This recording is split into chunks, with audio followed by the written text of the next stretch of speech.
Hoy un estudiante universitario de literatura no tiene que preocuparse por preguntar, ¿por qué tengo yo que leer libros que se conocieron antes y mucho antes que yo naciera? 6.000 años de acervo cultural literario y de sucesivas decantaciones hoy le evitan semejante pregunta a cualquiera. Desafortunadamente, no ocurre lo mismo con el cine.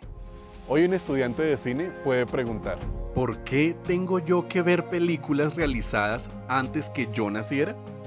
Aparentemente no tendría que preguntarse algo así, pero se hace necesario dirimir el valor del cine en el pasado. Aquí, ¿qué sentido tiene hablar de una historia del cine? Son solo ciento y pico de años que en la formación de la cultura humana no son casi nada. Comencemos por dirimir no la pregunta que podría hacer un estudiante de cine, sino las actitudes que están en el fondo de una época como la nuestra, en la cual se debilita la capacidad de aprender de la experiencia.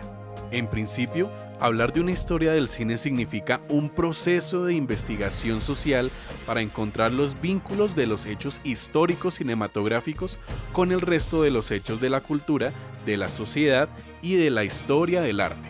La industria ha hecho creer que el cine solo tiene que ver con el entretenimiento y su carácter secundario, opcional e intransigente. El efecto, entre otras cosas, es asociar el cine con la idea de un espectáculo menor solo para divertir y dispersar al público, desvinculándolo de toda asociación con el resto de la larga y decantada historia del arte y de las culturas de la humanidad.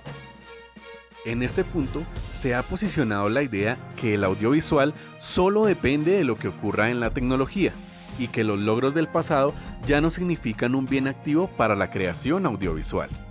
De esta forma, el audiovisual solo termina siendo lo que se produzca desde aquí en adelante con la tecnología que se va generando hacia adelante, dejando todo lo de atrás en la caneca de la basura.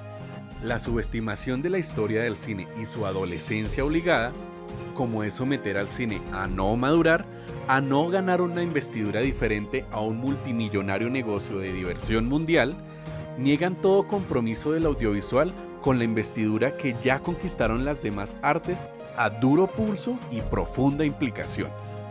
Si se desvirtúa la asociación del cine con las demás artes, el espectador común, los estudiantes e incluso los profesionales del cine creerán fácilmente, por ejemplo, que no necesitan formarse espiritualmente leyendo libros o conociendo el acervo insustituible del teatro y la literatura de la humanidad para ser personas de esta época. Y en este punto estamos hoy. No es una situación excepcional, es la norma, considerada como la corriente, la costumbre y síntoma del estado de las cosas. Esta situación obedece solamente a la apoteosis del tecnicismo mercantil moderno y no a una seria y comprometida indagación epistemológica sobre el papel del cine en la construcción de la cultura y en el discernimiento de la sociedad. También, en el oscurantismo de nuestro tiempo, estamos a riesgo de creer que ya todo se ha dicho sobre el cine y que de aquí en adelante solo es cuestión de transformación técnica. Sí, es sorpresivo el hecho que hoy un estudiante pueda preguntar, ¿por qué tengo yo que ver películas realizadas antes que yo naciera?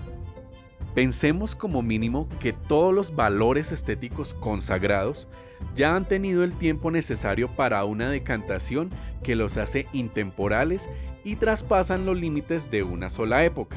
El cine no ha tenido todavía el tiempo necesario para decantar sus descubrimientos y deslumbramientos, y desgraciadamente esto da pie a que se piense en el audiovisual como un medio menor, en una historia menor, en alcance menor de un medio de comunicación. Pero esta sorpresa debemos aprender a sopesarla. Si nada es definitivo y absoluto en el arte, tampoco lo es en el cine.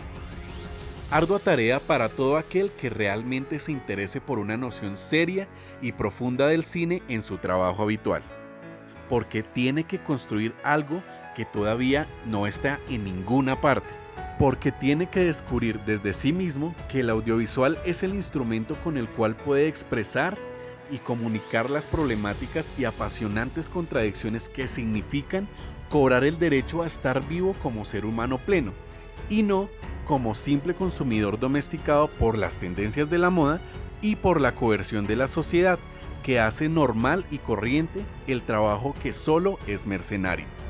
El problema es dirimir la clase de sociedad en que vive un estudiante cualquiera o cualquier profesional del audiovisual que pudiera hacer la mencionada pregunta.